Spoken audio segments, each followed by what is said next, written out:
नमस्ते, आपके साथ में हूं जयप्रकाश शर्मा। 10 बज चुके और 10 बजने के साथ ही हम एक नए मुद्दे के ऊपर चर्चा करेंगे और मुद्दा है 2024 की महाजंग। यूपी में कांग्रेस दिखा रही है दम। आज इसी मसले पर बात होने जा रही है। आज यूपी में भारत जोड़ो यात्रा का दूसरा दिन है। यूपी में अपनी राजनीतिक जमीन मजबूत करने में जुटी कांग्रेस के लिए इस यात्रा को बेहद अहम माना जा रहा है। बागपत के मवी कला गांव से आज यात्रा की शुरुआत हो गई है, जो शाम को शामली में पहुंचेगी। 80 सीटों वाले यूपी में यात्रा कुल 130 किलोमीटर कवर कर रही है। यूपी में यात्रा केवल पश्चिमी यूपी को कवर कर रही है, पूर्वांचल में तो पैर भी नहीं रख रही है। यानी सिर्फ 3 ही, आपको बता दें कि सिर्फ गाजियाबाद, बागपत और शामली होते हुए यात्रा निकल रही है। हालांकि जिस तरह बीजेपी के नेता जो कांग्रेस के विरोधी दल है, वो ये बात कह रहे हैं कि सिर्फ यूपी को छू कर निकल रही है। बीजेपी से फ्लॉप यात्रा करार दे रही है, लेकिन कांग्रेस की तरफ से कहा जा रहा है कि यात्रा में अच्छा रिस्पॉन्स मिल रहा है। ये बहुत ही कम निवेश पर पैकर्स एंड मूवर्स बिजनेस शुरू करके महीने का 5 लाख कमाते हैं। इनसे सीखना है तो फ्रीडम ऐप को अभी डाउनलोड कीजिए।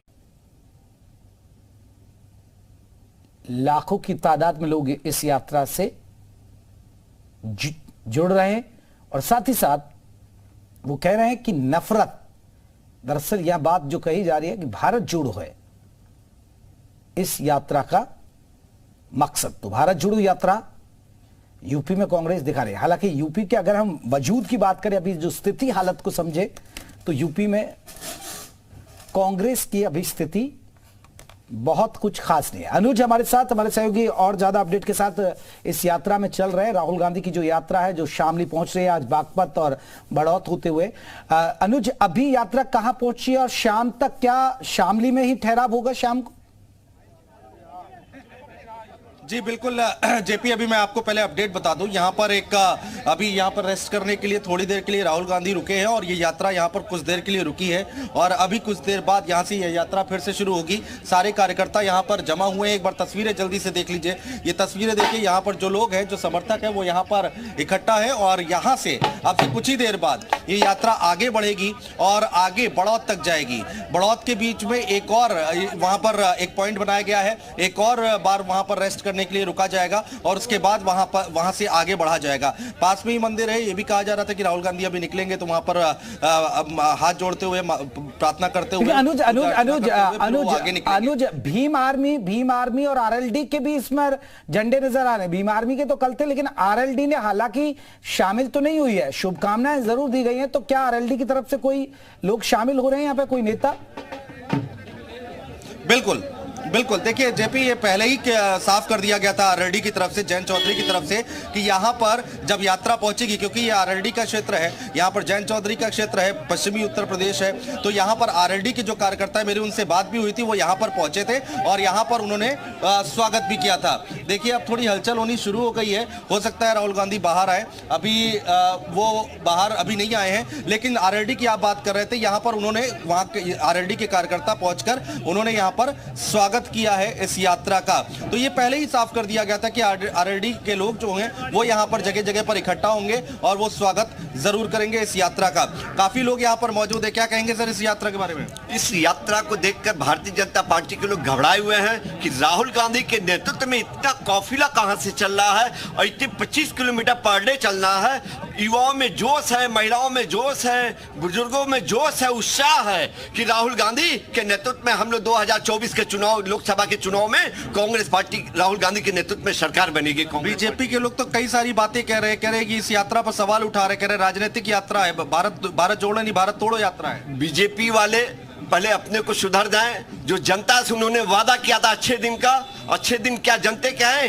1500 रुपए का सिलेंडर मिल रहा है। कांग्रेस के शासन में, यूपीए की जब सरकार थी, 400 रुपए में सिलेंडर मिलता था, आज 1500 रुपए में सिलेंडर मिल रहा है। महंगाई चरम पे है, नौजवान बेरोजगार है, किसान परेशान है, व्यापारी जीएसटी से। यहाँ पर कुछ युवा भी है, यूथ भी है, यहाँ पर काफी तादाद में यहाँ पर यूथ आया है। मैंने देखा है पूरे रास्ते भर, पूरी यात्रा के दौरान पीछे पीछे यात्रा में चल रहे, दौड़ रहे। क्या कहेंगे सर?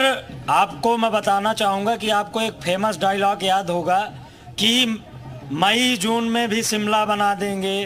तो मैं उनको बताना चाहता हूं कि भारत जोड़ो यात्रा के यूपी का माहौल ऐसा है कि यहां का बेरोजगार, किसान, मजदूर, शोषित, वंचित अपने नेता के साथ इस तरह चल रहा है कि आज इतनी जनवरी की सर्द में भी राजस्थान और रेगिस्तान जैसी गर्मी का माहौल। लेकिन राहुल गांधी को सर्दी नहीं लग रही है, वो टी शर्ट में ही चल रहे हैं। वो यही तो जुनून है हमारे देशवासियों के लिए कुछ करने का, यही जुनून है, इसलिए उनको सर्दी नहीं लगेगी।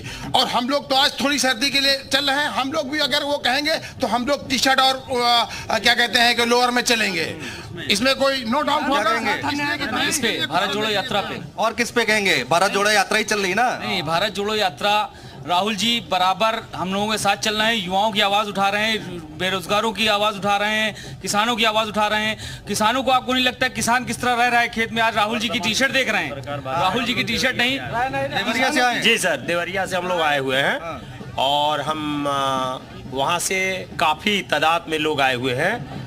जो यह सरकार है, ये जुमलेबाजी सरकार करती है कि हम ये करेंगे, हम वो करेंगे। पार्टी से हैं? मैं सर भीम आर्मी से हूँ। और लोग भी आए आपके बीमार? हाँ जी, हमारे भिन्न भिन्न जिलों से आए हुए हैं, नोएडा से, गुड़गांव से, बागपत से, शामली से, खेखड़ा से, लिलोन से और मुजफ्फरनगर। भीम आर्मी समर्थन कर रही है? हाँ जी, पूरा समर्थन है। कल मेरे पास सुबह के टाइम पे चंद्रशेखर भाई का फोन आया लगभग 9:30 पर। उन्होंने बोला कि भाई अपनी टीम को नेतृत्व करते हुए आप वहाँ पर पहुंचे। और आरएलडी के लोग भी आए हैं? आरएलडी के लोग भी आए हैं। हम लौटेंगे। हमारे साथ दो खास मेहमान जुड़ गए हैं। वैभव त्रिपाठी हमारे साथ कांग्रेस के नेता जुड़ गए और हमारे साथ आपको बता दें एसएन सिंह बीजेपी की तरफ से रहेंगे। वैभव त्रिपाठी जी आपका बहुत बहुत स्वागत। सिंह साहब आपका बहुत बहुत स्वागत है। अनुज हमें लगातार अपडेट देते रहेंगे, अनुज भी हमारे साथ जुड़े हुए हैं। वैभव जी, ये यात्रा फ्लॉप है सर, मैं नहीं कह रहा हूं, बीजेपी वाले कह रहे हैं। क्या ये यात्रा भारत जोड़ो यात्रा फ्लॉप है? और ये मैं नहीं कह रहा हूं सर, ये बीजेपी की तरफ से कह रहे हैं लोग। मेरी जयप्रकाश जी, मेरी आवाज रिपीट आ रही है, थोड़ा उसको ठीक कराइए। मैं उसे ठीक कराता हूं। बेसिकली जो बीजेपी के लोग कह रहे हैं कि ये यात्रा फ्लॉप है। अगर ये यात्रा फ्लॉप है तो बेचैनी किस बात की है हुजूर? पूरी सरकार लगी पड़ी है विरोध में। सरकार चाहती है यात्रा रुक जाए, सरकार कोरोना का बहाना करती है, सरकार टी शर्ट पे बात करती है, सरकार जूते पे बात करती है। अगर फ्लॉप होती तो सरकार बात ही नहीं करती। ठीक है, ये सिंह साहब, अगर यात्रा फ्लॉप होती तो वैभव त्रिपाठी जी कह रहे हैं कि बेचैनी क्यों, खलबली क्यों बीजेपी के अंदर? और नजर भी आती है, देखिए डिप्टी सीएम को बाकायदा प्रेस कॉन्फ्रेंस करनी पड़ गई। लगातार आप लोग प्रेस कॉन्फ्रेंस कर रहे हैं, टी शर्ट पर सवाल उठा रहे हैं, तो बीजेपी में कहीं ना कहीं थोड़ा डर तो लग रहा है क्या बीजेपी को? देखिए जयप्रकाश जी, देश के लोग आज हंस रहे हैं, राहुल गांधी पे हंस रहे हैं और कांग्रेस पार्टी पे हंस रहे हैं। देश को तोड़ने का कार्य किसने किया? ये तो संपूर्ण भारत था। संपूर्ण भारत के रूप में सब लोग स्वाधीनता प्राप्त करना चाहते थे, लेकिन प्रधानमंत्री की कुर्सी की लालच में आपने टूटे छोटे भारत को अपना लिया। उसके बाद भी तोड़ने का कार्य अगर कभी कोई किया तो वो कांग्रेस पार्टी ने किया। कभी 370 लागू करके, कभी सिखों का कत्लेआम करके, कभी हिंदुओं को आतंकवादी बना के, कभी एक देश में दो तरह के कानून बना के। तो तोड़ने का कार्य समय समय पर कांग्रेस के लोगों ने किया, इनके पूर्वजों ने किया। ये तो स्वागत है पटेल जी का कि एक जुड़े हुए भारत को अपनाए, नहीं तो ये तो किसी भी कीमत पे टूटे हुए भारत को अपनाना चाहते थे। रही बात उत्तर प्रदेश की, तो उत्तर प्रदेश की जनता जोड़ो तोड़ो और छोड़ो की राजनीति वालों को पसंद नहीं करती है। इस नाते कांग्रेस का सफाया तो 30 साल पहले ही कर दिया। और राहुल गांधी जी भी देखिए उत्तर प्रदेश छोड़कर भाग गए हैं और उत्तर प्रदेश की जनता से मुंह मोड़कर छोड़कर जब आप चले गए हैं, इसीलिए तो किनारे किनारे निकल रहे हैं। 1 महीने पहले चुनाव होता है, आप लोग तांत्रिक मर्यादित तरीके से जनता के बीच में जाते ही नहीं है। आप टी शर्ट पहन के जाइए, आप पैजामा पहन के जाइए, पहनिए। तो यात्रा सिंह साहब, आपको यात्रा ये फ्लॉप लग क्यों रही है? हम आप यात्रा आपको फ्लॉप क्यों लग रही है सर? ये विपक्ष है। हम देखिए यात्रा इसलिए फ्लॉप है कि आप ये यात्रा किस लिए आप कर रहे हैं, क्योंकि आपकी स्वीकारता नहीं थी। ये बहुत ही कम निवेश पर पैकर्स एंड मूवर्स बिजनेस शुरू करके महीने का 5 लाख कमाते हैं। इनसे सीखना है तो फ्रीडम ऐप को अभी डाउनलोड कीजिए।